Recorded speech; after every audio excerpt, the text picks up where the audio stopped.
I'll start my recording. I should probably move my microphone closer to me so that it actually picks my voice up properly, because I am a known mumbler. Pardon? What was that, John? Ha-ha! Boom! Boom, boom. Cool. Thinks he's a comic. Double check I'm recording because I have so many problems with this. And according to that, I'm recording. According to this, I'm backing it up on my phone as well this time. Excellent. Lovely jubbly. So we've got two options. Double the Tim. Elms in stereo. Do you realise we're on the 11th series? We're not. Well, yeah. With the 11 series, so that's 2 a year, so that's 5 years, 5 and a bit years we've been doing it. Yeah. It's crazy, isn't it? Absolutely blimey, crazy. Governor. Doesn't time fly? Yeah. Yeah. I had a full head of hair then. Yeah. Mine's still growing in and coming out of my chin. I thought that was your pet gerbil that you used to balance on the top of your head there, Tim. Get too close, it bites. Yeah. This isn't the BBC Light programme.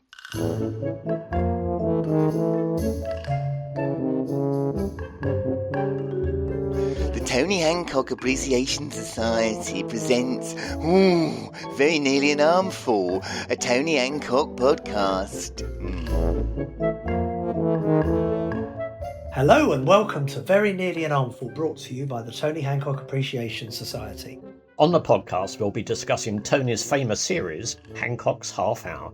We'll discuss the show, its production and what we liked about it. We'll rate and review the episode and just generally get our geek on about vintage comedy.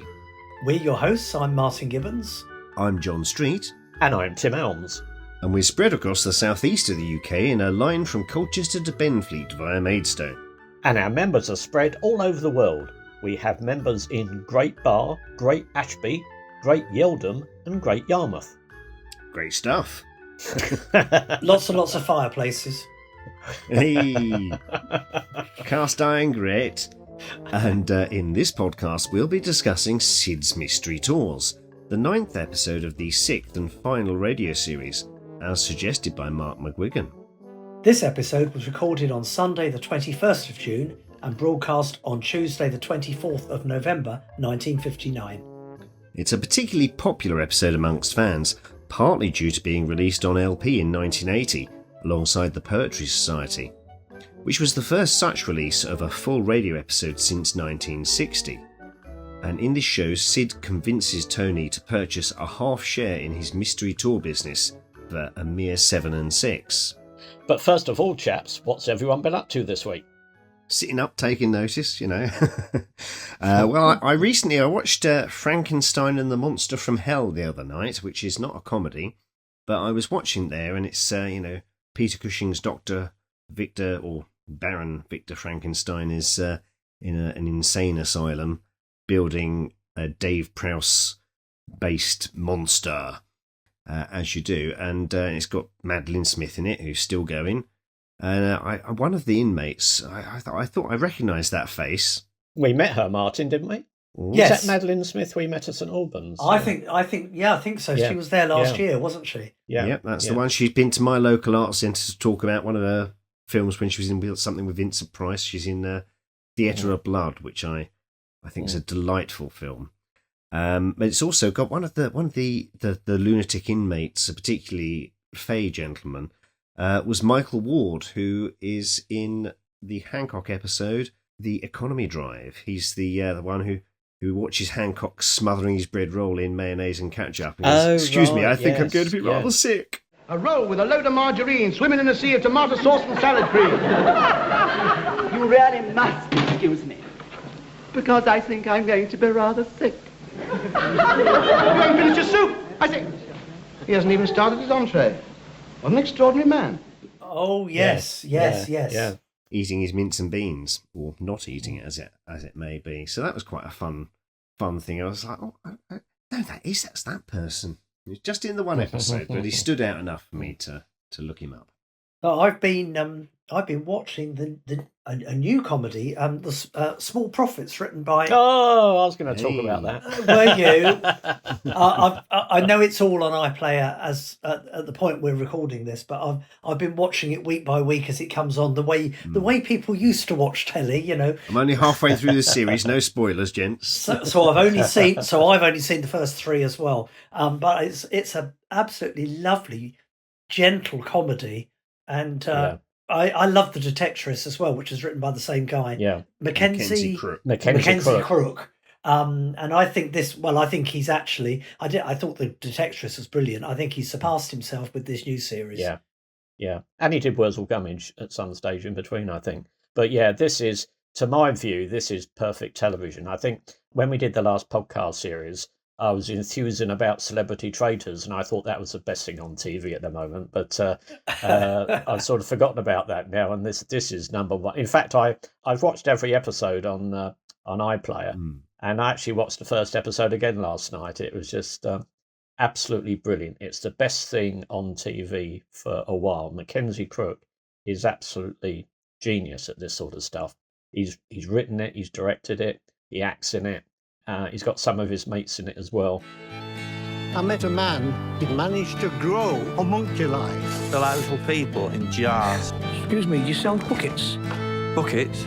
No. I'm always wondering what he's up to in that shed of his. Are you two an item? No! You can ask them questions about the future. They will always answer with the truth. What are you going to ask them? Mackenzie himself only has a small part, but I think that kind of works to its advantage in some respects. Absolutely, yeah, and he plays it so well too. It's just fantastic. Are you on your break?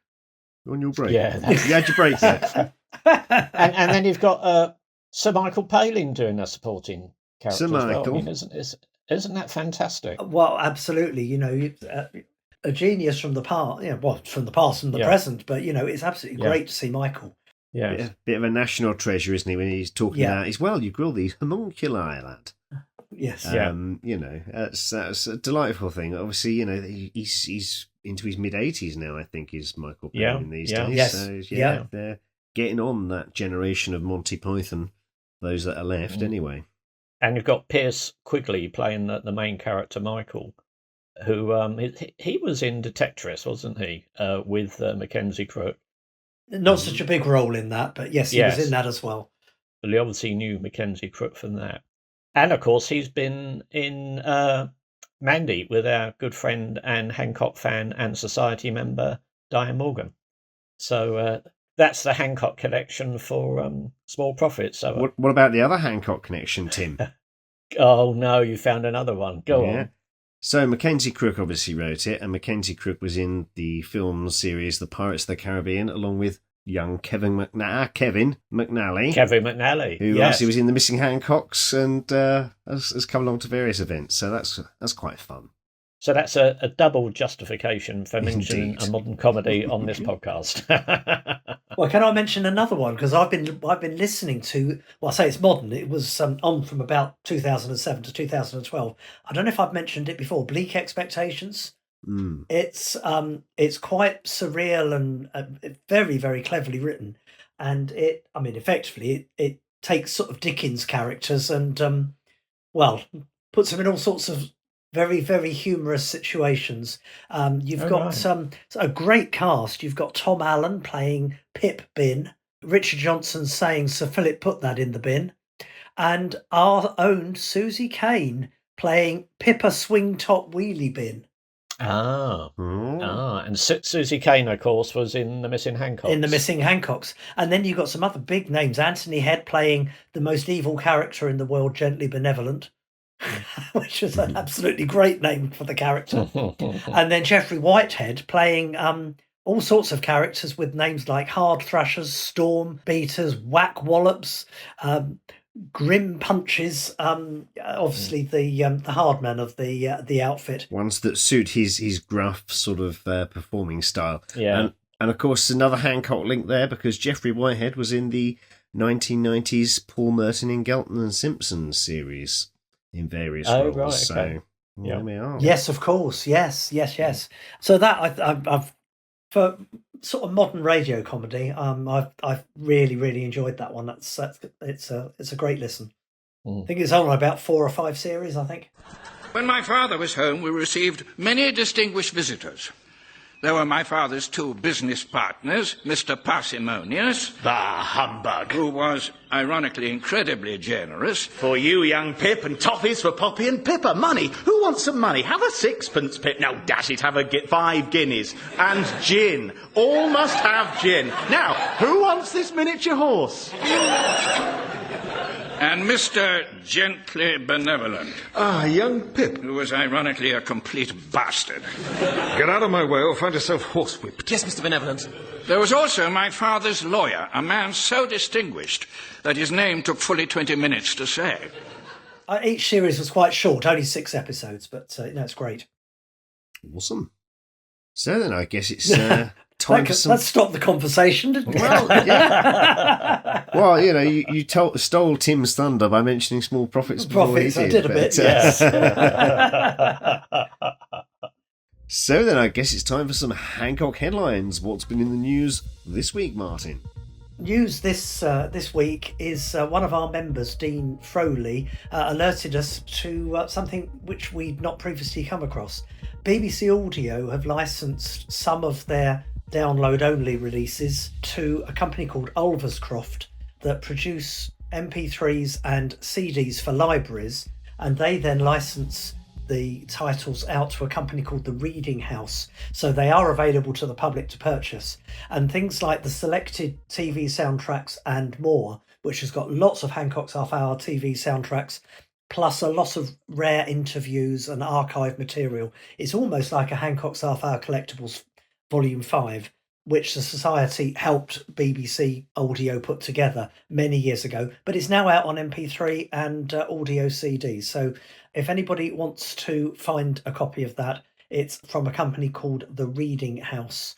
So that's one of the ones. The Missing Hancocks, Complete Missing Hancocks, is also out. Now, each of the individual series came out on CD when they were first released. This is the entire set on one either CD or MP3 set of discs. And finally, The Marriage Bureau, which again came out on CD commercially, is also available in this library edition, both as CD and an MP3 disc. So it's a great find from Dean. And, we've added a set for our archives, and I've purchased a set for myself. And I have just got an order out to have a look to see what the CDs look like, because I quite fancy having the selected TV soundtracks on CD, but they haven't arrived yet. So hopefully by the time we finish this series, I'll be able to report back on what the CD set looks like.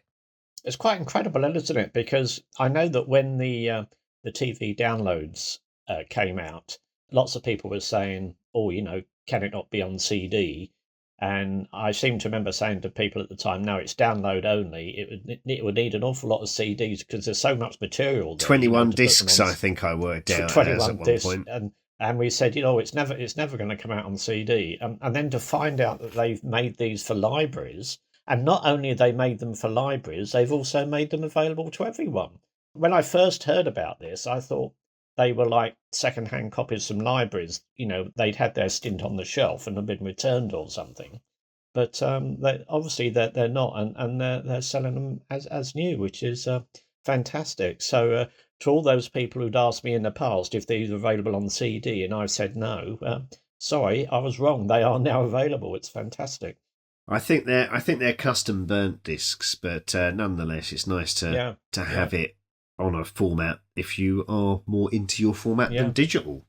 No, exactly. It does say on the website that you may have to wait a while because most of the titles are, print on demand sort of things. So, yes. So I mean, it's I think it's probably a couple of weeks wait once you've ordered before you get your set.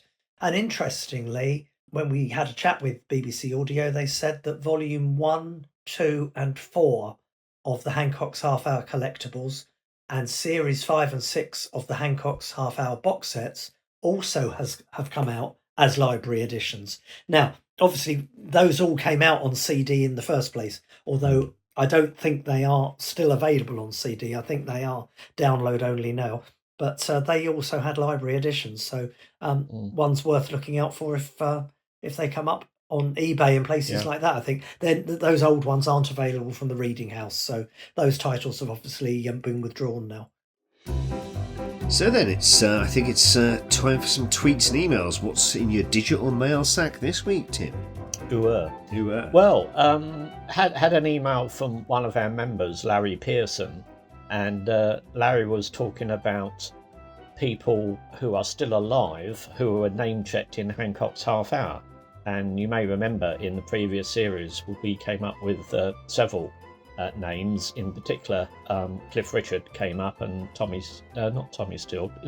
He is still with us, isn't he? Tommy Steele and Claire Bloom. So I think the two big names were Cliff Richard and Tommy Steele, and as you said, Claire Bloom as well. And anyway, Larry said, I'm pretty sure the Shadows were mentioned.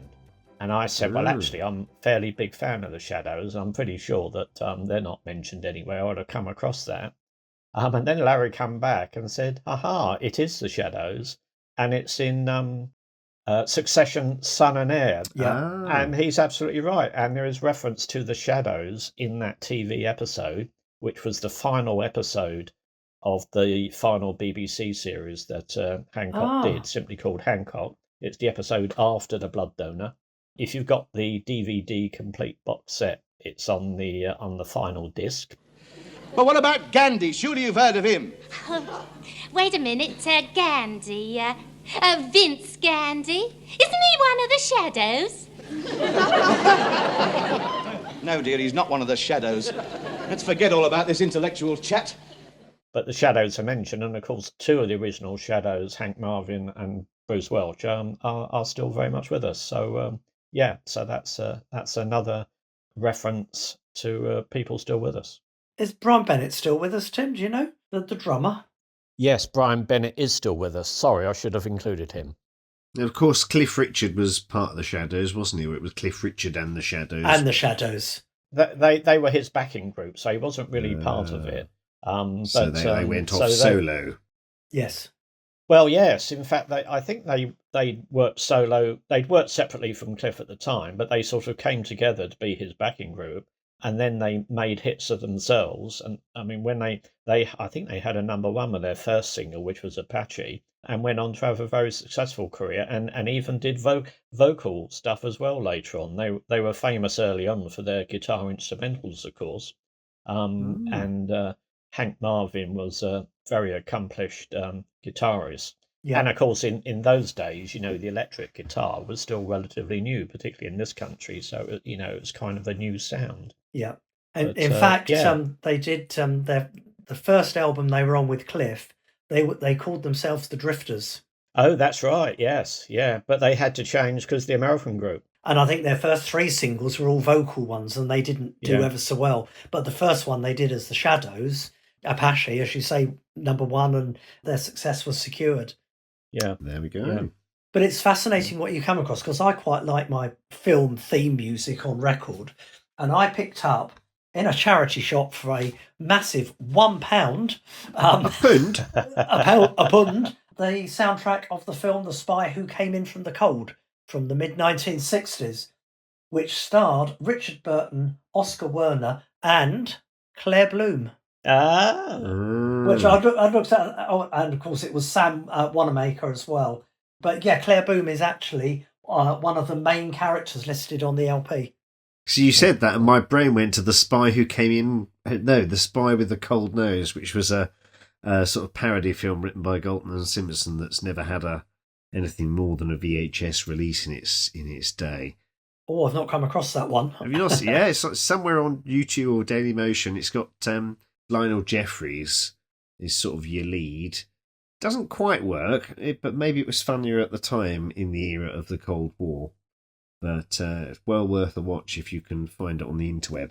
One to look out for. We had another tweet. I did a tweet on the 12th of December that was Panto Day. And they have this thing every year called Panto Day, where people celebrate the British tradition of pantomime. And I joined in on Twitter X by posting a picture of Hancock's theatre programme when he did Cinderella. But what I hadn't really paid much attention to before, on the theatre programme, it wasn't just called Cinderella, it was called Tom Arnold's Cinderella, who was obviously the producer. And of course, Tom Arnold gets mentioned in a Hancock's Half Hour, and our friend Julian Dutton replied to the tweet saying that Tom Arnold is mentioned in the episode The Emigrant, where Hancock talks about living in Baffinland.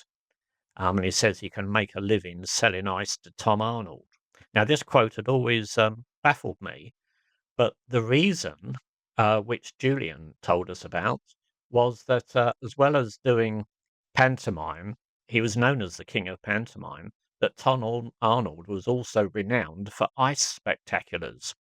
So he produced all these big ice shows. And that's why the Hancock reference was to selling ice to Tom Arnold. And what sort of a living do you expect to make in Baffinland?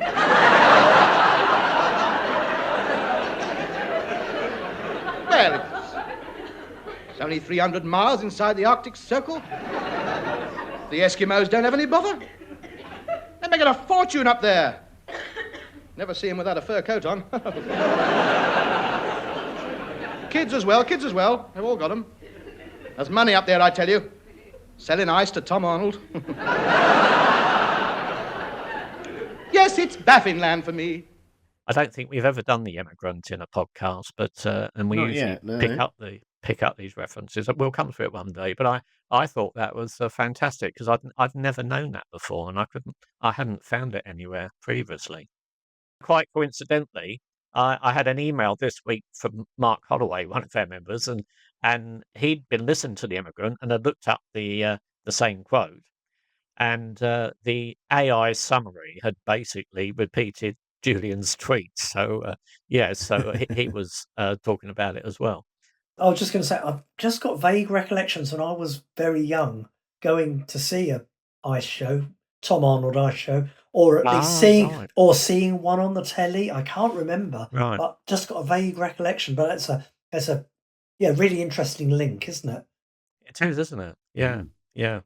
The sarcastic thing of selling ice to Tom Arnold because he's got quite enough already. Thank you. Yeah. Absolutely, yeah. And now it's time for our main subject, Sid's Mystery Tours.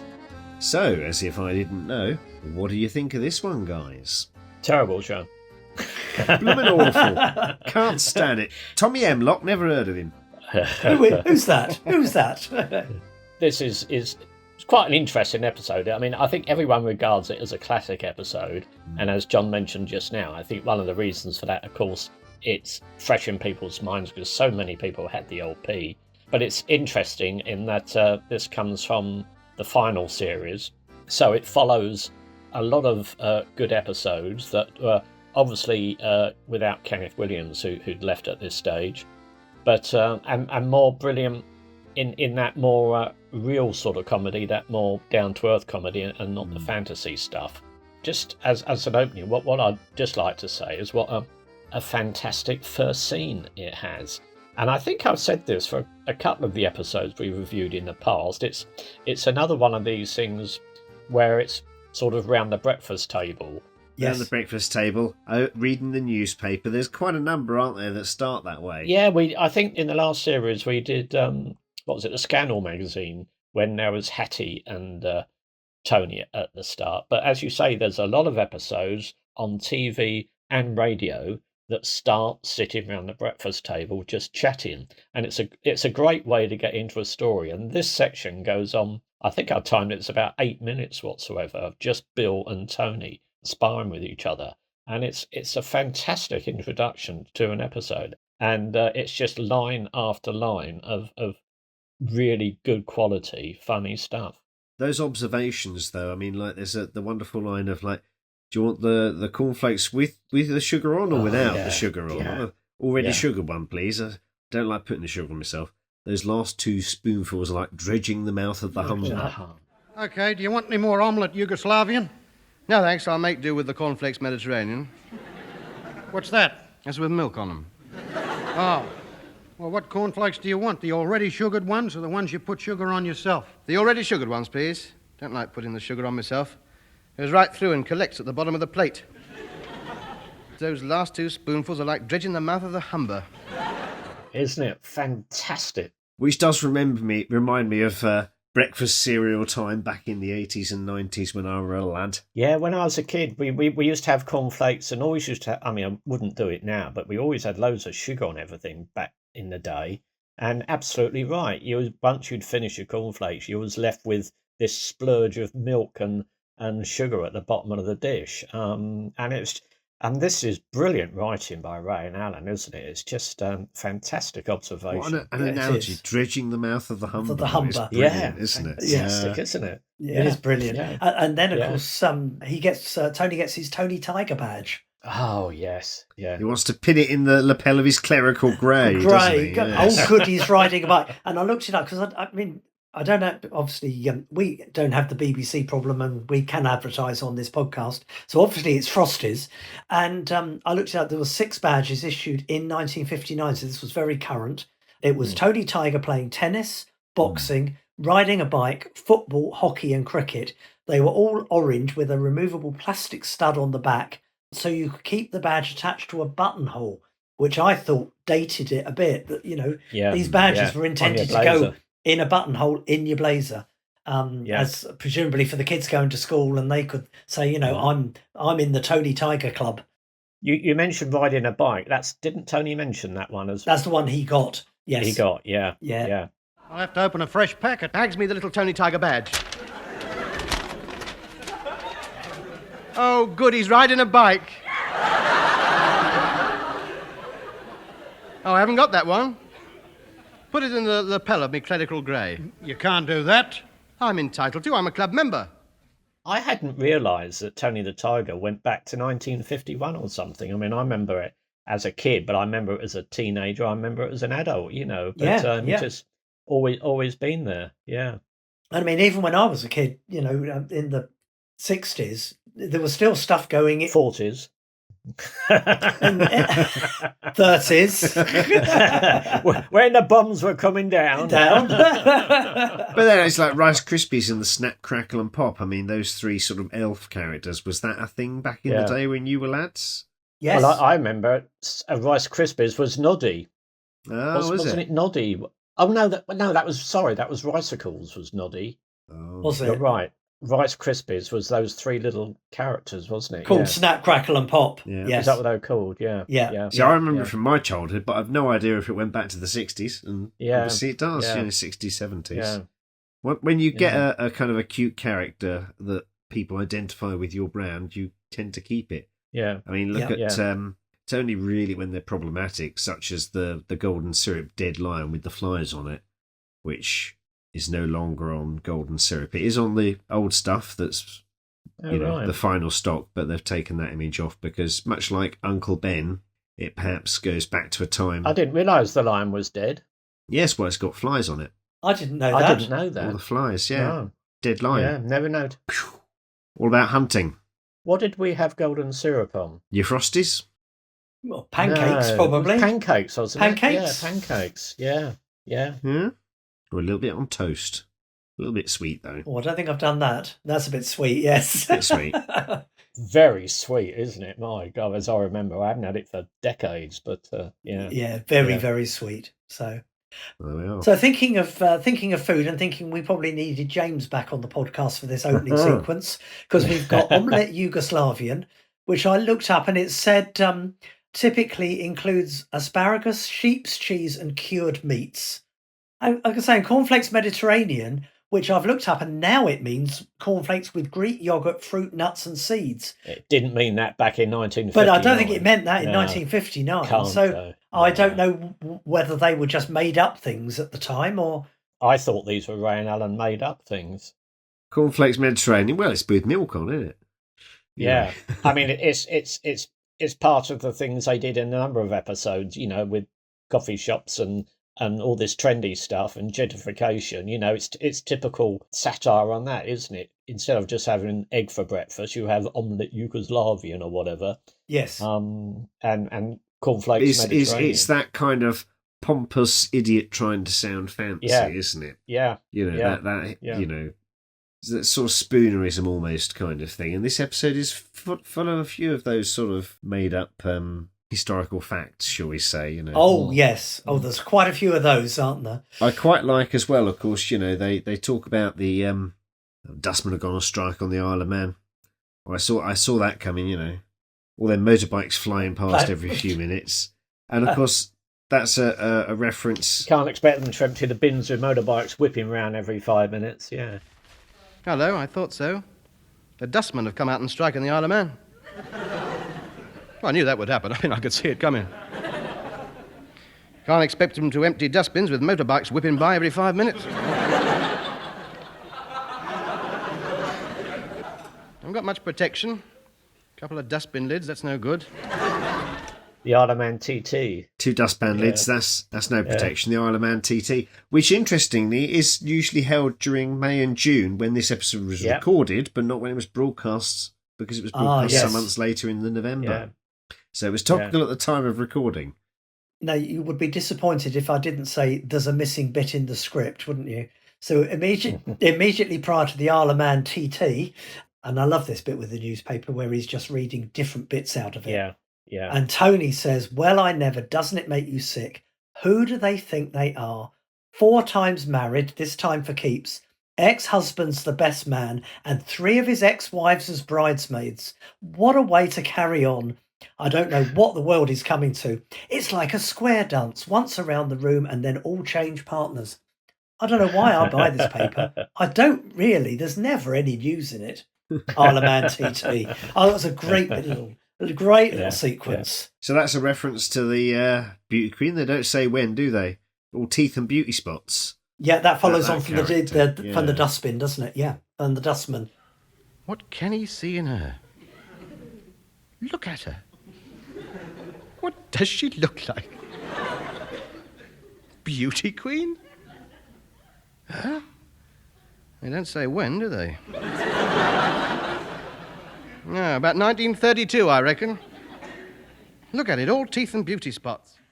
I think there was a comedian back in the day, perhaps in the late 40s, early 50s, whose entire act was reading from a newspaper, things like that. I can't remember the detail, but Bill Kerr did something like that, didn't he? I don't think he did it in his stage act, did he? But there was. I don't think it was Bill, but there was another comedian. I think there's one in a Variety Bandbox where he goes, "Oh, I don't know about you. I'm going to read the paper." I may be misremembering. When I got out of the army, I went into an ex-army show at the Tivoli Theatre in Melbourne and Sydney, with a whole lot of lovely people who were subsequently big stars. A lot of them are not with us now, but I had 16 entrances in the show, and on opening day. We opened on a matinee on a Monday. Jim Davidson, who subsequently became second in command for the light comedy and the light entertainment at the BBC, was my CO during the war. Presented this show called Clambake. I had 16 entrances, and I'm standing on side of stage, ready to go on to do a bit in a sketch with George Wallace Jr. Davidson came up to me and said, "Bill, the scenery's stuck at the back. We can't get it through the bays, the back, to get it onto stage." He said, "Give me 4 minutes." That's where it started. So I went on stage with a dressing gown, and I had a newspaper in my pocket to work in a sketch. So I took the newspaper out and said to the audience, "Well, there's been a hold up. I'm only here for 4 minutes." That was it. Well, I'm only here for 4 minutes.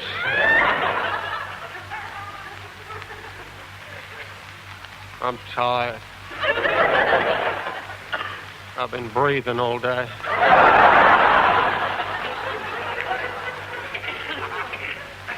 I got a cold. I'm a half-breed. I breathe through one side of my nose. Yeah, I think I think you might be right, but I think there was some chap who did it as the main part of his act, and I think that others might have copied him in some way. But it's a brilliant way of producing comedy, and it's all about the timing, of course, and how you deliver it. And yes, people like Hancock are just superb at that sort of thing. Yeah. And it gives Tony the opportunity to do his rural gardening, ooh-ah type accent. Harold the gardener. When he's dug the spuds out of the ground. When you plant your potatoes. Yeah. 39 pound of potatoes, got 5 chips out of them. I gather Al Reed maybe used to do a kind of reading the paper thing, so maybe it's him you were thinking of. That's the one I think I might be thinking of. Yeah, Yes. yeah. I do like that whole kind of the wire where the 39 pound potatoes, and they came out looking like Henry Moore statues, and of course Henry Moore statues are the ones with big holes all over them, Holes in, kind of thing. Yeah. And just the fact they only got 5 chips out of them, it's just such a bizarre, surreal, but I kind of Lovely you picture, could kind of Lovely empathise with picture. that if you've Yes. ever attempted gardening and failed terribly, can't you? When you planting your potatoes, make sure there aren't no worms about. He's right, he's dead right. Very nasty, that is, wireworms in your spuds. Do you remember our spuds last year? Dug them out the ground looking like bits of Henry Moore's statues. Disgusting it was. 39 pound of potatoes, and we only got 5 chips out of them. I was just going to say, it goes on from that when they talk about going out for the day and Bill says he wants to go to the seaside, and you get this lovely, typical Hancockian line that you can't get near the sea for feet. Great bare plates pounding up and down on the beach. And I love that, and I always tweet that. I always send a tweet with that line on whenever the sun comes out in the summer or a bank holiday or something. I just that's one of my favourite lines in the whole of Hancock's Half Hour. I quite like the bit that follows it where he says it's like you lie down for a minute and you're up with an ear roll full of sand. Sand. That's quite Yes, relatable, yeah. isn't it? Because sand Yes. does get everywhere. It does, doesn't it? Yeah. Somewhat. So I want to go to the seaside. Well, we're not going to the seaside. I don't like the seaside anymore. Can't get near the sea for feet. Great bare plates pounding up and down the beach. Try and have a nice doze and wake up with your ear all full of sand. I remember, I know I ended up being a bit of a grump, I think, but when my kids were little, we used to, it was during the summer, it was a big occasion to go to the beach, either when you was away on holiday or on a sunny weekend or something. You used to load up the car and head off to the beach, and you was full of expectation about what a fantastic day you were going to have. And in the end, all that happened is the car got full of sand, you got full of sand, the kids were full of sand, and all that sort of stuff. And you used to come home thinking, was it worth it? Well, yeah. Based on the state of our beaches now, possibly not. Yes. But it does leave everything in a bit of a mess, doesn't it? So anyway, they've decided they're going to go on an excursion. Well, I like the fact that they read the paper. Free, absolute genuine, no offer, all of it. Sounds like a catch, doesn't there? Yeah, no obligations, guaranteed bona fide. And what's this? Free. Absolutely genuine offer, no obligations, guaranteed bona fide. This sounds like a catch, doesn't it? Tour of the local district leaving Cheam High Street at 2:30. Who's running it? I thought so. What? Sid James Mystery Tours. But it's free, and then, of course, when they do get to see Sid, of course, it isn't free. So, but yes, it's there's an interesting ad in the paper, isn't it? But it's interesting, and there's not many missing bits in this script. But when they see that it's Sid James in the paper, that it's his mystery tours, Tony has something to say about Sid's activities. He said, "Isn't it marvellous? Every year it's the same. The minute the sun comes out, he's got a racket going. You've got to hand it to him. He's got a fiddle worked out for every season of the year. Each Christmas, we have Old Mother James's genuine Christmas puddings, 30 bob each, made by him and Edwardian Fred in the bicycle shed. Supply your own currants. Then at Easter, we are confronted with the great Easter egg take-on. One cardboard egg painted brown with 2 bits of yellow cotton wool stuck on it, which we are informed are baby chickens, and inside crammed full of delicious sweets, 2 peppermints with holes in, and a licorice shoelace. 35 bob that lot. It's quite a lot to be cut out, isn't it? Big chunk. Yeah, then at Whitson, he's riding up and down the road selling set teas to motorists in traffic jams. Thinking of the beach again, aren't we? Which wouldn't exist if it wasn't for the fake diversion signs that he sets up half the night painting. And now we have the Sid James mystery tours. The only mystery I can see is how the police haven't caught on to him yet. So quite a big piece, isn't it? Yeah. But it's a great description of Sid's activities. I mean, it's a quite florid script, this one in general, isn't it? I mean, but then you've got, there's the lovely moment of, look at the horoscope. Beware, ugly, frizzy-haired man. Money will change hand. Well, look at mine. The same goes for you too. That Herbert the Gypsy, says my mother, frightened to go out of the house 3 times since last March. No, 6 times since last March, I should say. My horoscope. Sagittarius. Beware, ugly-looking man with frizzy hair. Money will undoubtedly change hands. Show me mine, Leo the Lion. That goes for you too. Oh, don't take any notice of him. He doesn't know what he's talking about. Herbert the Gypsy, I've never reckoned him. He's had my mother frightened to go out of the house 6 times since last March. As I do quite like the Herbert the Gypsy. I think there's another episode that refers to that. It's Sunday Afternoon at Home, but it's not Herbert the Gypsy. It's Arnold the Gypsy in Sunday Afternoon at Home. Ah, yes. Going back a bit before we do the free from Sid, that there's another lovely little bit in the newspaper cuttings where he talks about there's a coach tour to the South Downs for 32 and 6. And then there's a tour of the Western Highlands for just 12 and 6. And then he said, oh, you've got to find your own way up to Aberdeen. That is quite relatable about things you read in the paper, though, isn't it? Deluxe Coaches Limited, tour of the Western Highlands, 12 and 6. That's very good. Oh, yes. You've got to find your own way up to Aberdeen. I feel this one's quite a satire on the late 50s life. As they all are, yes. And we'll get into that, I'm sure, more. But this one does stand out. There's a lot of little jibes to modern life, and it's not that different now, let's face it. On a lot of releases of this particular episode, like the LP and I think some of the early cassette releases, the whole section, after they go, all right, well, we'll go along and see what it's up to. I'm not giving him any money. And then they're kind of walking along. He's telling Bill not to step on his plastic mat because, you'll damage the welded seams. If you're going to have a Mac, have a big un. Have a big un. All the way down to your turnips. He's got to keep his turnips dry. And they're looking for the head office, or whatever you might call it. And 22A, there's just the bomb site. Well, there's a shed on it. So there is. Wait a minute. Would that be it? Would what be it? Over there in between 22 and 24, there's a gap. That's right, that's the bomb site. Well, there's a shed on it. He's right, there is a shed on it. Well done, have a wine gum. No sign of life over there. Wait a minute, there's a flap coming down. Oh, yes. Yes.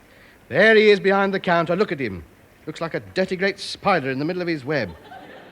All of that section was cut from a lot of those tape releases, so when I think I may have got hold of the longer version for the first time, that was quite a revelation, but it's that whole section cut for time.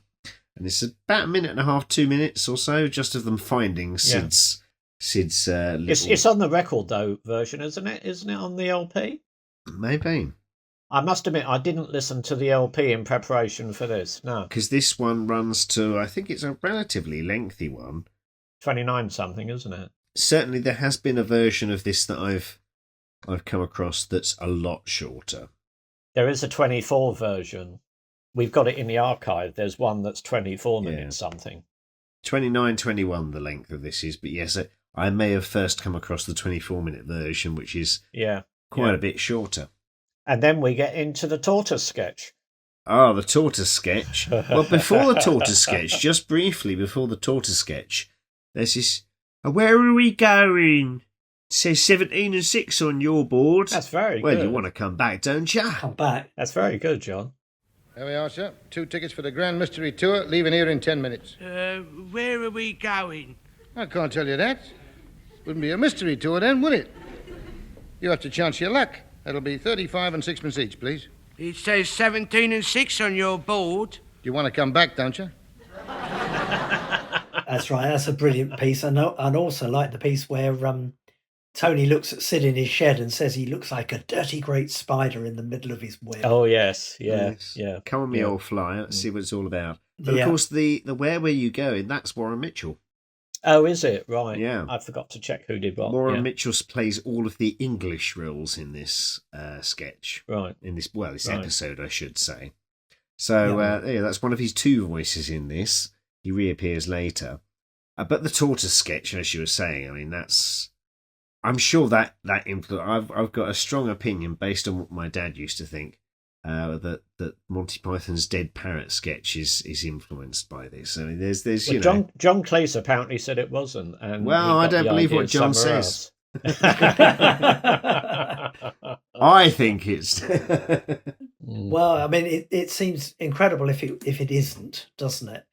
It works. Such a self-contained sketch, though, doesn't it? Yes. Yeah. Yeah. It's interesting. The top of the script on the very first page says that the episode is the coach tours, including tortoise routine. Right. Okay. So obviously they slotted it in. Ray and Alan knew that this was, a standalone piece that they might be able to reuse, I guess. Or maybe they'd used it for one of these stage shows or something. Possible. Or some other sketch they'd written for someone else, perhaps. Well, it'd have had to be done for two people, wouldn't it? You couldn't have done it. I mean, most of Hancock's stage stuff was by himself. A lot of Hancock stage stuff did have a stooge of some they had kind a stooge, yeah. So, your stooge would play that role, I suppose. Anyway, wherever, if it was used, that's, it's on the very beginning of the script, so that reminded them that that's the one with the tortoise routine in it. But yeah, as you say, what a fantastic little routine. Yeah. I've been poking sticks in every hole and there's nothing in there. There must be something in there. He's hiding in a corner. Is there a tortoise in there? How's the tortoise, I soldier? It hasn't moved since I put it in the garden. Hasn't moved? Not a step. I haven't even seen it yet. I haven't seen its head or its legs.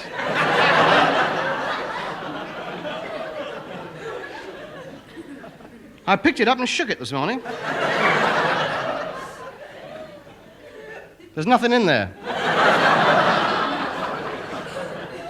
Of course there's something in there. I don't care about something in there. Is there a tortoise in there? Well, there should be. Well, I don't think there is. I looked in through the front and I could see right out through his leg holes. Well, perhaps he was curled up. They don't curl up. Well, give him a chance. He's only a baby. He's still growing. He hasn't filled the shell up yet. The shell goes with him. There's nothing in there. I've been poking sticks in through every hole and there's nothing in there. Can I have another one with 4 legs and a head or something like that sticking out, isn't it? He says. I'm not in the tortoise game. They live too long, son. Yeah, that's wonderful, isn't it? Yeah, wonderful line. And then what I put down from Tony, what a poltroon this man is. Poltroon. Yeah. Yes. I do like poltroon. But do you know the fun things? They talk about how to tell how old a tortoise is. And Bill suggests you count the rings on its back. How can you tell how old a tortoise is? You count the rings on its back. That's a tree. Oh, you count its teeth. That's for horses. Well, you can't be right all the time. No, you're quite right, William. I wish I'd never taken him in. Yeah. That's for trees. That is actually how you tell how old a tortoise is. You count the rings on its back. Yeah, it won't give you an exact figure, but approximately 1 ring, 1 year is ballpark. So, yeah, I like all the... No, you count its teeth. That's horses. All of these suggestions. But Bill was right first time. He just didn't know it. There's another episode where something is meant to be... They say it's wrong in the episode that it turns out to be true. I think it's when Kenneth is a schoolboy and they're talking about William the Conqueror, whether he's French or Norman or whatever. And Hancock says, the Normans come from Norway. And Kenneth says, no, they didn't. They come from France. Well, in fact, the Normans did come from Norway. And they might not have known it back then, but that's certainly, yeah. Well, nothing much happened for the next few hundred years, of course, until the next name that springs to mind, William the Conqueror, a Norman. Make up your mind, was he William or Norman? Well, he was William, yes. Yes, William. Norman was the place he came from. Norman being a shortened derivation of the word Northman, meaning one who comes from Norway. He came from France. Yes. Obviously, we're not talking about the same William the Conqueror. I'm talking about the one who invaded England. So am I. He came from France. Well, there were a lot of intermarriages. His father was a Norwegian, and even though William lived in France, he was, I submit, technically Norwegian, a fact not generally put in the history books for political reasons, but I assure you I'm right. Yes. Anyway, we beat him at we beat him at Agincourt. And He beat us at Hastings. Yes, well, that's 1-1 then. One of these programmes I saw on TV about the Battle of Hastings or whatever, or tracing back, all the different... Was it that Norway was part of France at that time, though, or something like well, that? I think Europe was cut up very differently than it is now. Oh, yeah. But essentially what the bottom line is that I think people in Normandy had got there from Norway at some stage. Mm. We'll probably check this afterwards and find out it's a load of rubbish and have to cut it all out, John, but I'm sure I read that somewhere. I don't know. All I know is there's a Norman castle 5 to 10 minutes walk up the hill that way. From yours, yes. Yeah, from where I live. Yeah. Being in Camulodunum, as we once were. Well, you've got Roman ruins as well, haven't you? Oh, God, yeah. And there's a whole Roman wall around the town. There's bits of it still there, held up with various buttresses and things. And there's a hole in the wall, which is one of the gates, one of the few gates that still exist. And, it's old town, Colchester. Lots of old ruins here, not just me. So the hole in the wall wasn't an ancient historic cash point machine. No, not one of those. There's a pub. There's a pub there, and it's one of the gates or whatever, or part of the gate that's left. And of course, then they talk about this coach, and all right, okay, where's the coach? What coach? You've got to walk, which I quite enjoy. And yeah, I mean, it's coach from 1917 that he's going to get from Sid James Scottish Tours for 1,000, and he only paid 200 for it. I can't find £5,000 for a coach. How much can you find? Oh, if I sold everything, about £1,000. Well, I don't know why I should help you, a frauder like you. But as you're a friend of the family, I might be able to get hold of one. Where from? Sid James Scottish Tours Limited. They got a second-hand one going for 1,000 nigger. I might be able to persuade the board of directors to let you have it. I see. Sid James Scottish Tours have got a coach. Oh, yes. They probably bought it for, what, 200? Somewhere around that. Of course, it's an old one. Oh, naturally. An open one, I expect, with solid tyres. Yeah, that's right.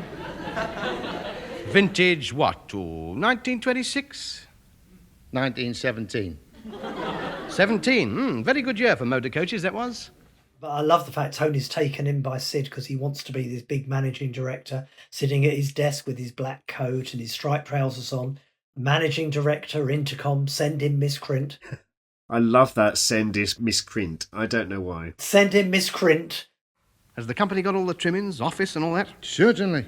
Has it got a long table with a big hammer at the end? Yeah. You'll be sitting at the end in your black coat and your striped trousers. Managing director, intercom, send in Miss Crint. It's all there. For 7 and 6? Yep. It's a deal. I've always fancied the big hammer. TH, there's SJ and BK to see you. Yeah, it's Such a great bizarre name, isn't surname, isn't it? Yes, yeah.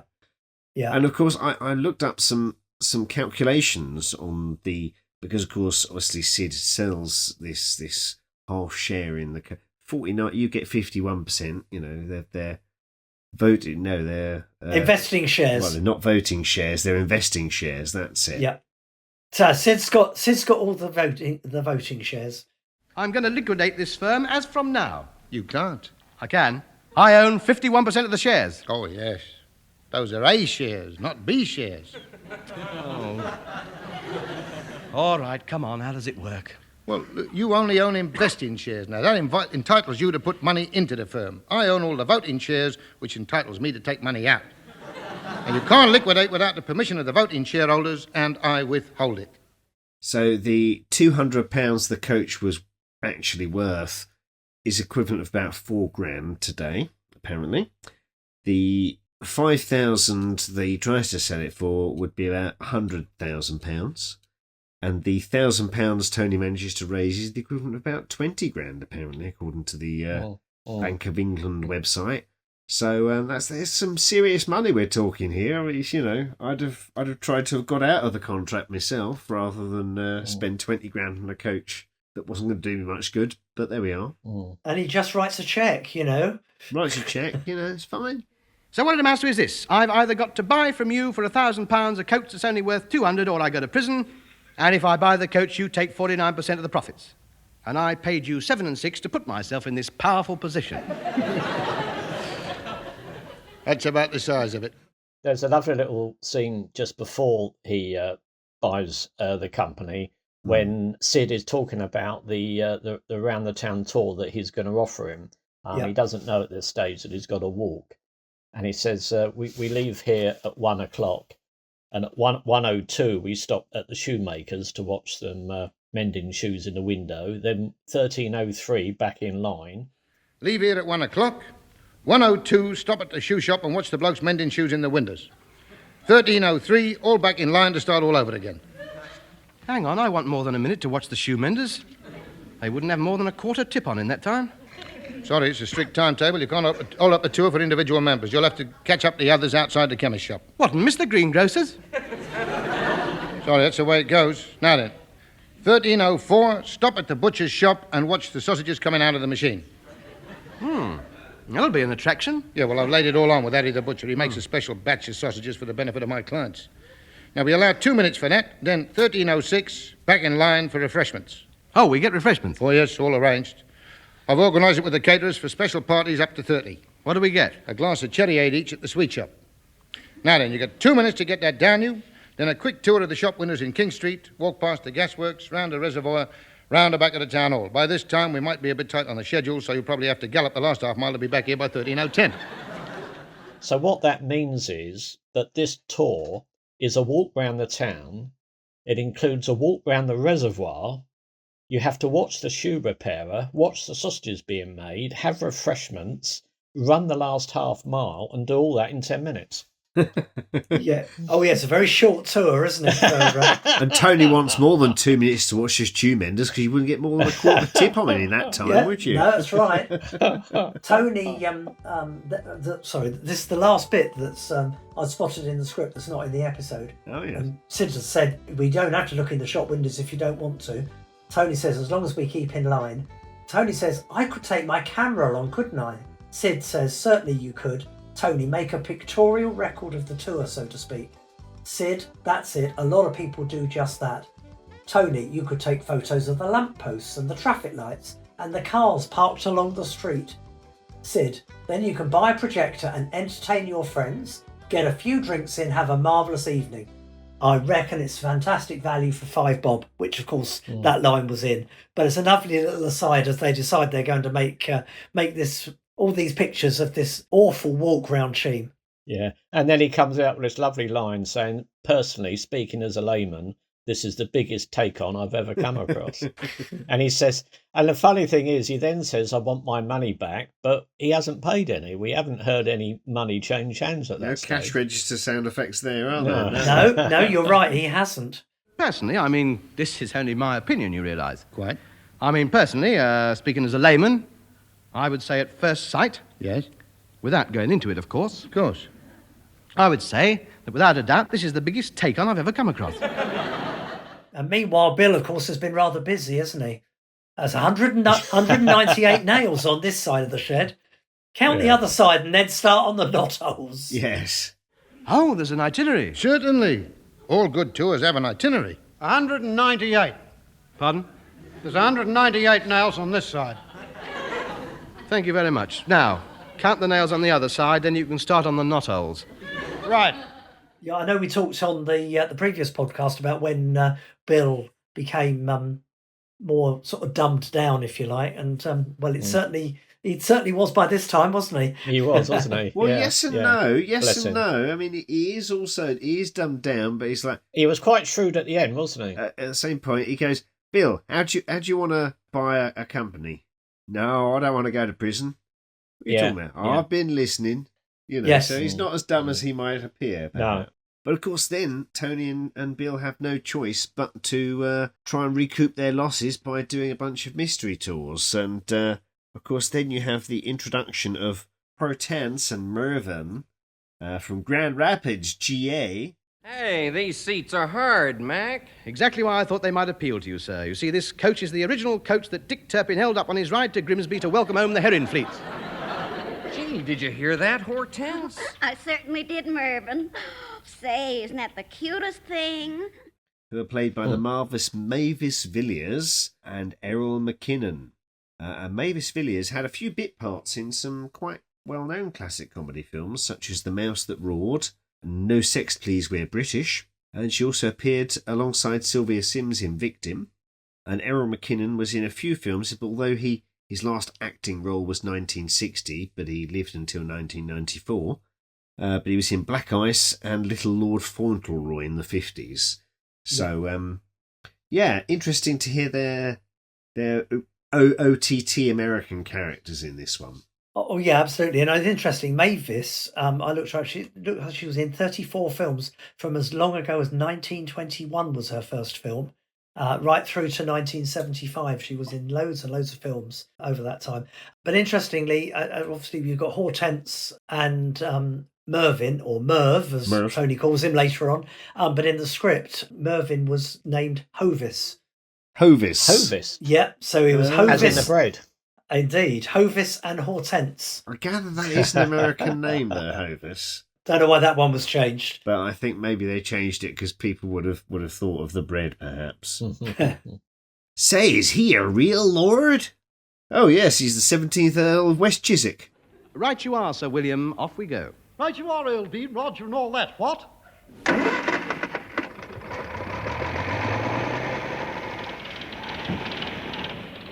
Hey, is he a real lord? What, him? Lord Kerr? Oh, my goodness me, yes. 17th Earl of West Chiswick. Very old family. He's on his hulls from Eton, you know.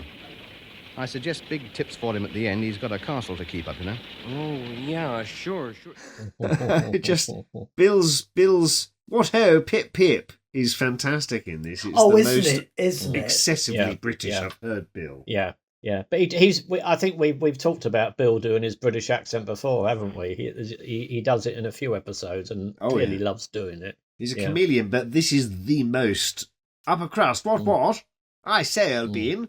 Kind of way he's done it before, isn't it? Yeah, shame he didn't have to put in a monocle to do it, though, wasn't it? I think Mervyn was very upset that he wasn't wearing a monocle. Don't all have monocles, only the ones with the duff eyes. Yes. I love that line, the ones with the duff eyes. Eyes, yes. That's a mood. As a man with duff eyes. Not that I can talk, I'm in good company. Now, how would you like me to pose, old American bean? Hey, what's this? Ain't you got a monocle? Oh, they don't all wear monocles, you know. Oh, dear me, no. No, only the ones with the duff eyes. Oh, yeah. Well, I guess it'll be all right. There's another lovely line there when Hancock was doing the guided tour for the Americans. He said this coach is the original coach that Dick Turpin held up on his ride to Grimsby to welcome home the herring fleets. Yeah. Yeah. And then, of course, the American corrects him about something, and he's like, "Oh yes, no, well, he was on a crusade against the Vikings just outside Clacton." Yes. Yeah, it was the. He says the high street was mentioned in the Doomsday Book, compiled by Alfred the Great in 793 at the request of the barons at Runnymede near Ascot Racetrack. Runnymede gets another reference here, as it does in 12 Angry Men, but slightly different, misremembered history. Yeah, that's right. As we pass along this historic high street mentioned in the Doomsday Book compiled by Alfred the Great, the well-known king, in 793, at the request of the barons at Runnymede near Ascot Racetrack. Yeah, I thought that was King William the Conqueror. Yes, well, it was in his name, but he was away at the time. He couldn't attend. He was on a crusade against the Vikings just outside Clacton. But before we get on to that, I mean, it's lovely. He said we're going to get some Americans off the boat train as a way of making his money. But it was quite a serious little bit for Hancock, where Sid announces that he's in the clear because he's got it in the minutes that he's at the extraordinary general meeting held outside the shed, which I thought was brilliant. The chief voting shareholder called upon the chief investing shareholder to invest in a coach, and he refused. That'll clear me in any court of law, that will. That means the police are after you as well. Oh, no, I'm in the clear. I got it in the minutes. Here it is. Saturday morning, extraordinary general meeting held outside the shed. The chief voting shareholder called upon the chief investing shareholder to invest in a coach, and he refused.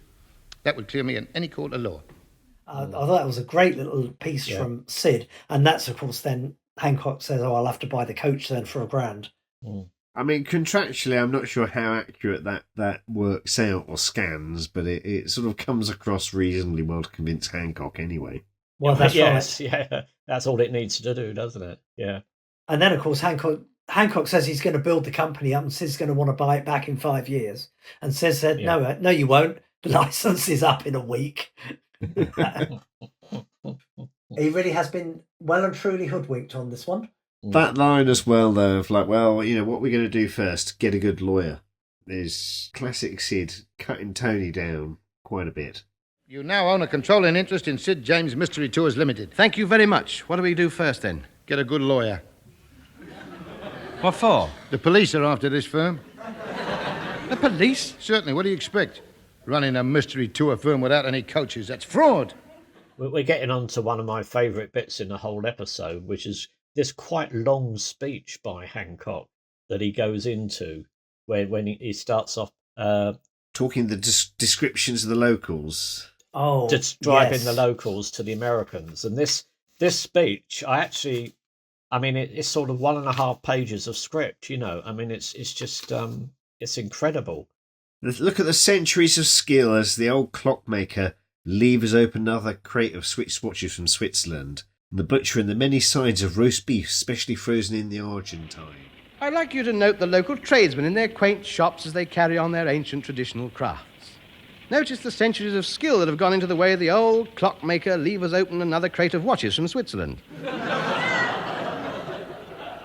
Note the loving care devoted by the local butcher on the many sides of roast beef of old England, specially frozen for us in the Argentine.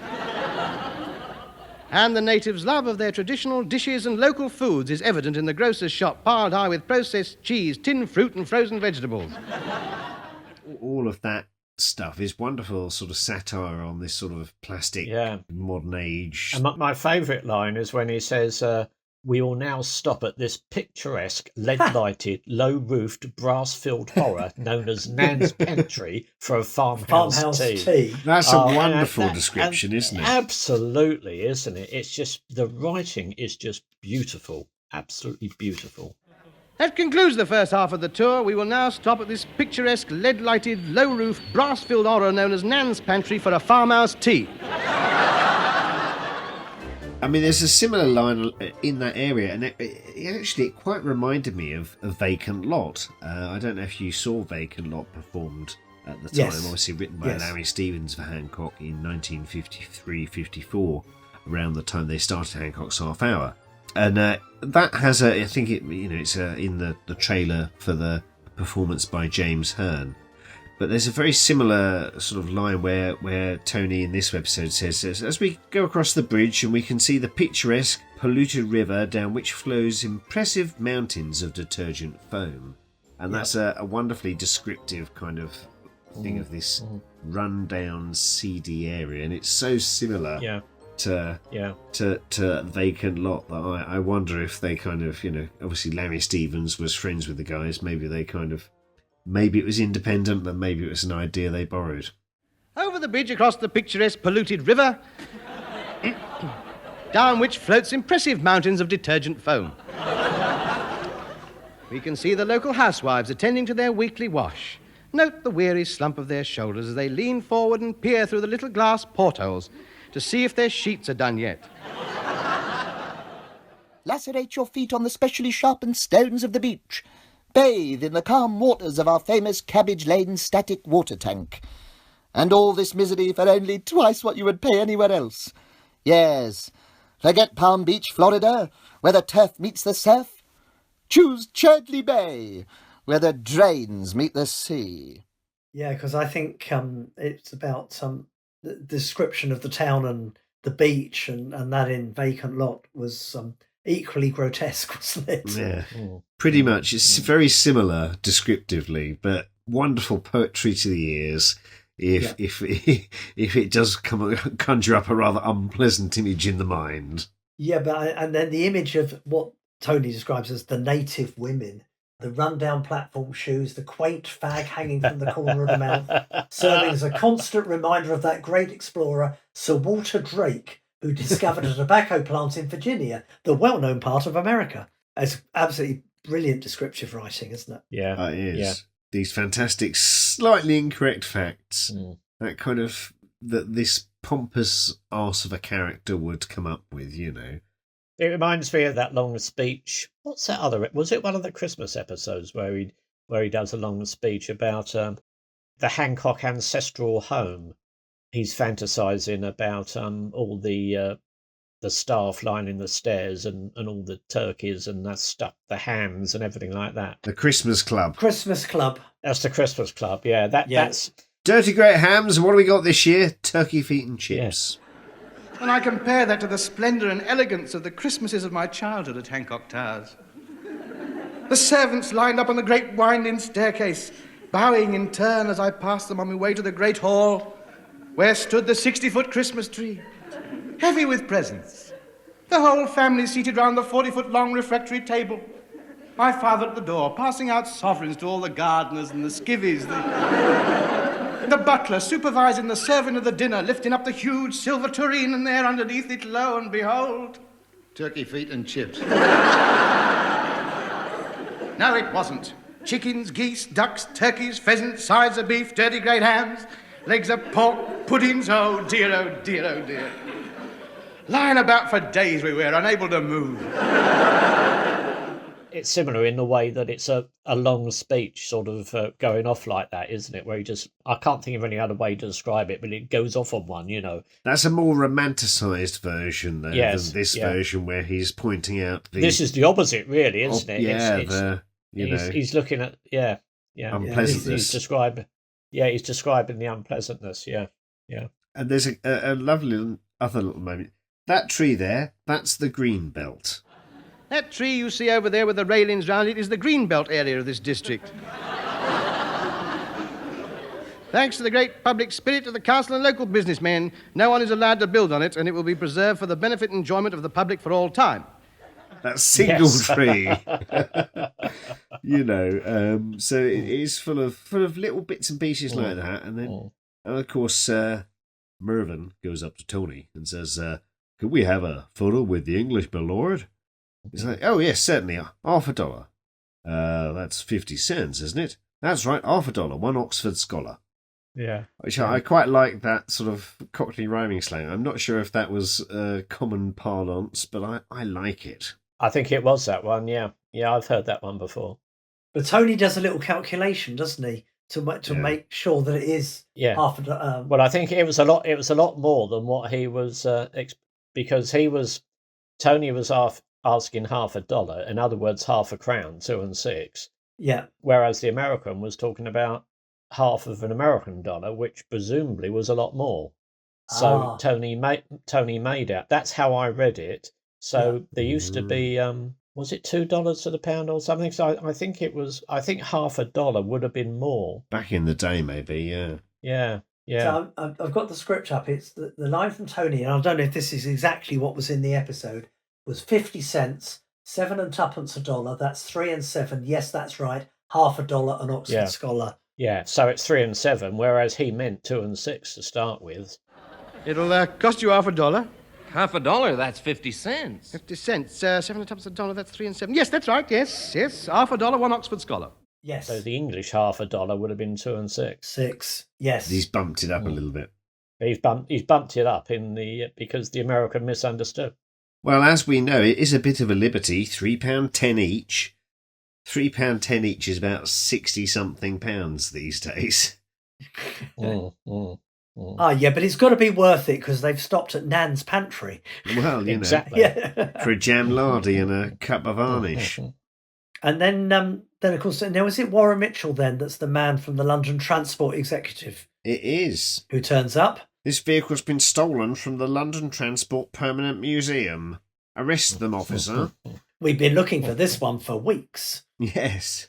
Is this your coach? This is so. I'm the owner. That's all we wanted to know.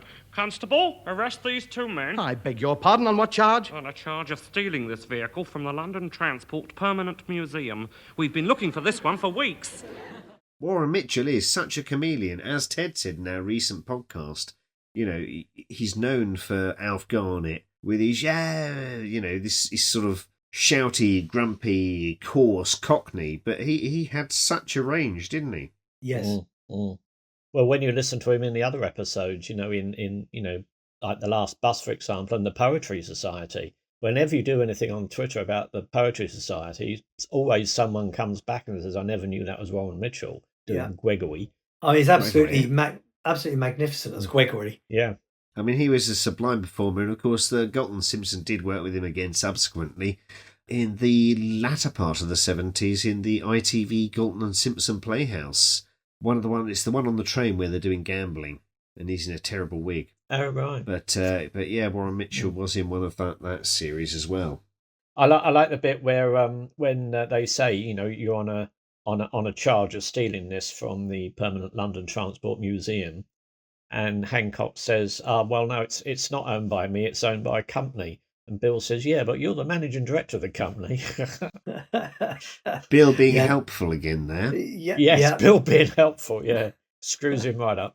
Yeah, Tony tells him, be quiet, I protest. You see, when I say I'm the owner of the coach, that's not exactly true. It's owned by a company, you see. Yeah, but you're the managing director of the company, aren't you? Why don't you shut up? I think that settles it. Come along now, son. Oh, what can you do? I think that's all we need to know, says Warren, and off they go.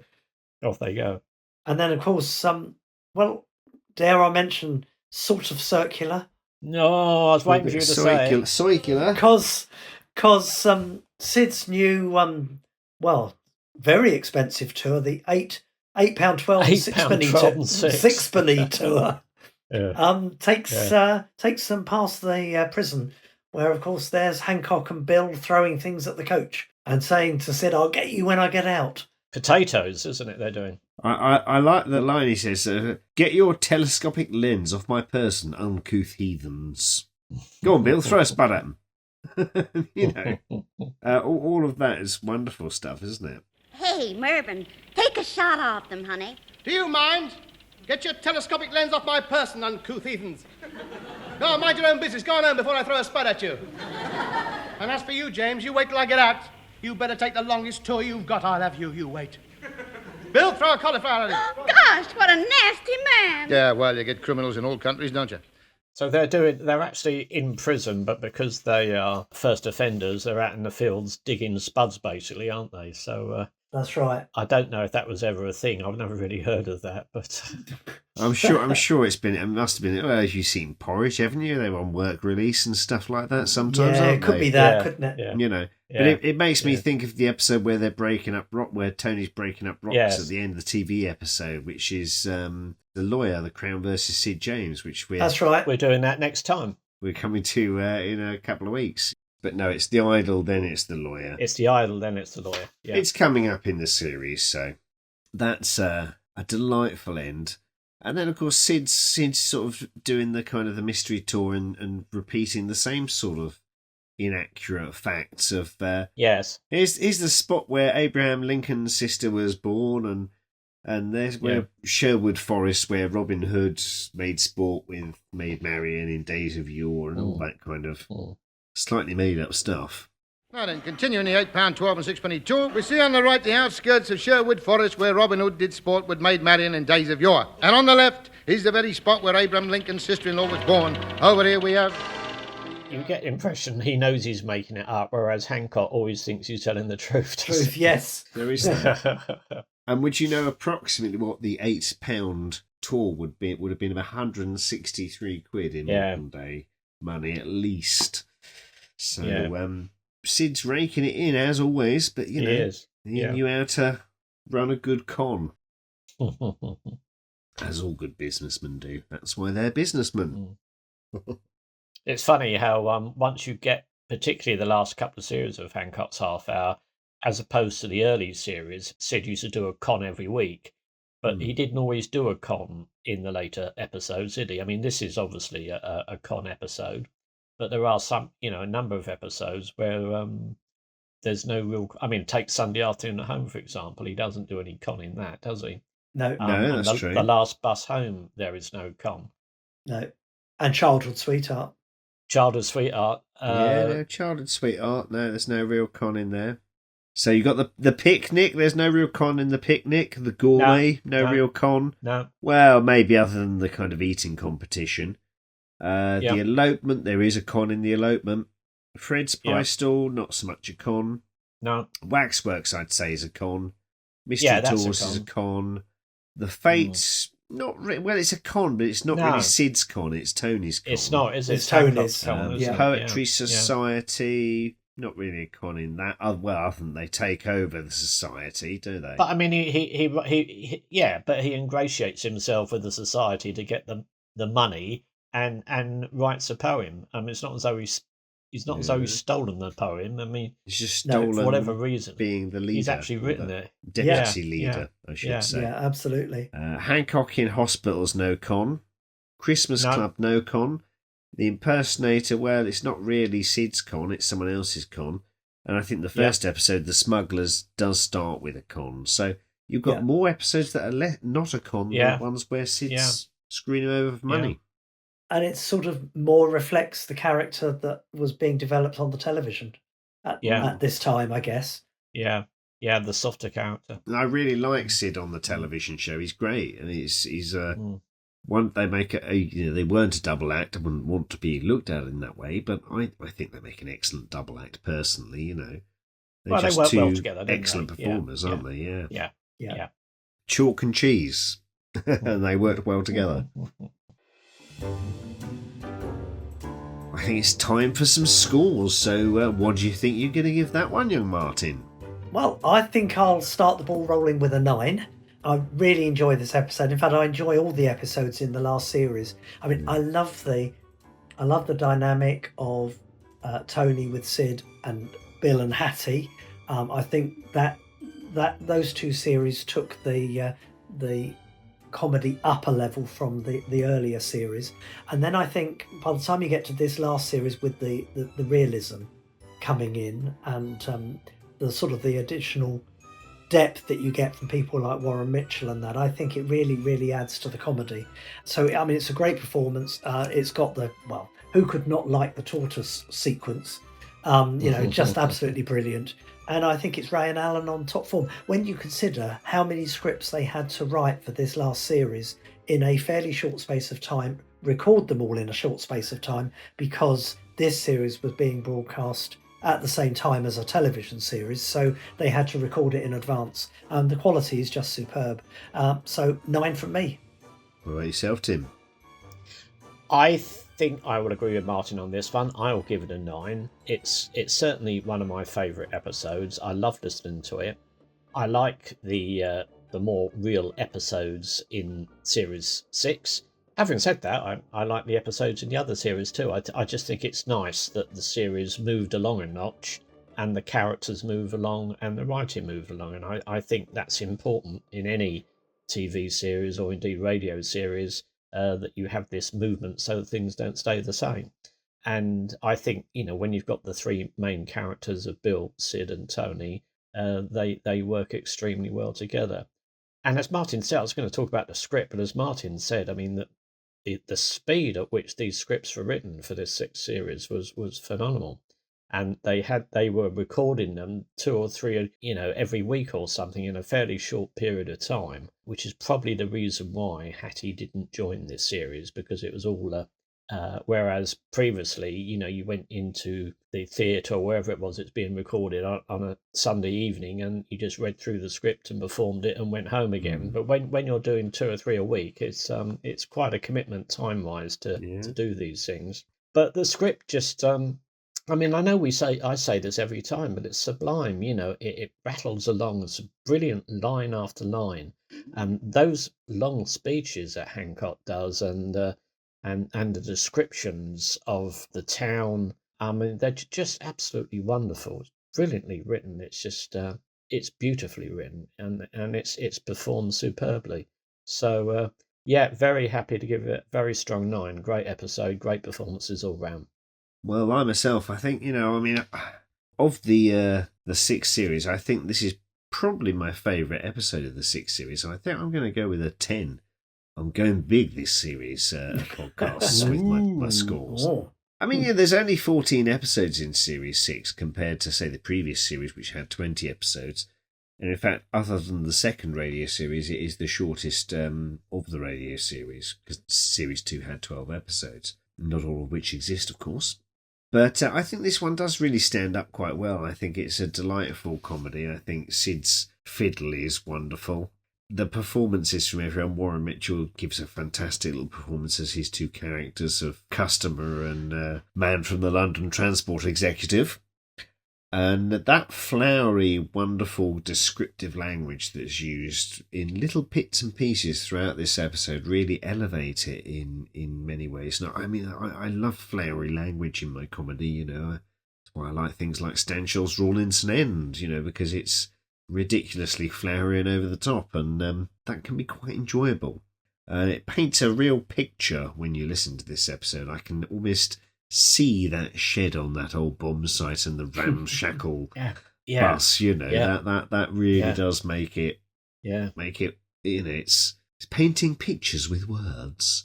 So 10 out of 10 I think, without a shadow of a doubt, because it's pretty up there, and that's obviously why it was chosen for that first LP alongside the Poetry Society way back when in 1980, which is some 46 years ago now, isn't it? Well, just to reiterate what you said there, John, about it painting a picture, it does just that. And as you say, you have this picture in your mind of the 1917 bus or whatever.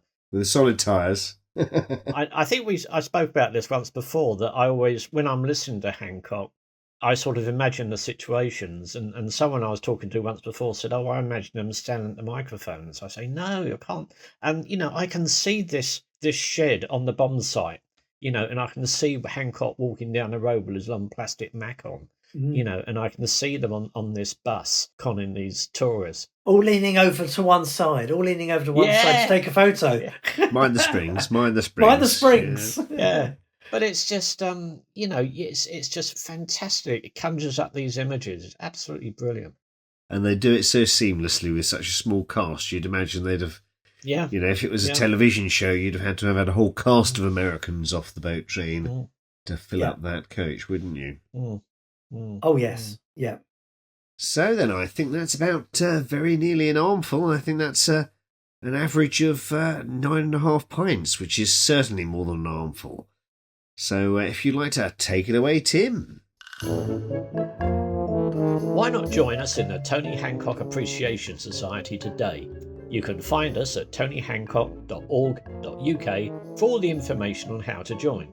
For just £13 a year, you'll have access to the members area of our website and receive 4 magazines a year by email, packed with information on Tony, his shows and archive material. Members also get a digital-only bonus pages supplement every quarter. Or you can have full-colour printed copies of the missing page posted to your door for £16 a year in the UK or £26 worldwide. And we're a friendly and welcoming bunch, so please do join. We have reunion events with archive displays, guest speakers and special screenings. Please get in touch. We love questions, conundrums and feedback. To do so is very easy. Send your emails to podcast@tonyhancock.org.uk. Or follow our social media accounts for the latest news on the podcast and all things Hancock. Our Twitter or X accounts are East Cheam Lad and Tony Hancock Appreciation Society. We're also on Blue Sky at tonyhancock.bsky.social, and we're on Facebook. We have our own Facebook page, the Tony Hancock Appreciation Society. In the next episode, we'll be discussing The Idol, a surreal episode with the cast under siege from the first radio series. For now, that's very nearly an armful, so I'll say ta-ta. It's sayonara from me. And this is GRK London closing down for a quick cough and a drag. Well, I'm off to Nan's pantry for a cup of varnish and a jam lardy. I don't know about you. This has been an official podcast of the Tony Hancock Appreciation Society. Unfortunately, it was not written by Alan Simpson and Ray Gordon, whoever they are. The announcer was me, Robin Sebastian, currently appearing in the saloon bar of the Hendon Racket. Before you go, I've got this tortoise. Anybody want one? How old is it? Have you counted the rings on his back? Got to check it's got 4 legs and a head as well. Don't go poking sticks in every hole, because otherwise he'll, lift the shell and be off. It'll run away. Run away. Yeah. Exactly. But first of all, chaps, what's everyone been up to? Have a run at it, Tim. Oh dear, here we go again. God blimey. God blimey, Governor. Tell it's the first episode, can't we? First of the series. Yeah. That could be a good title for a show.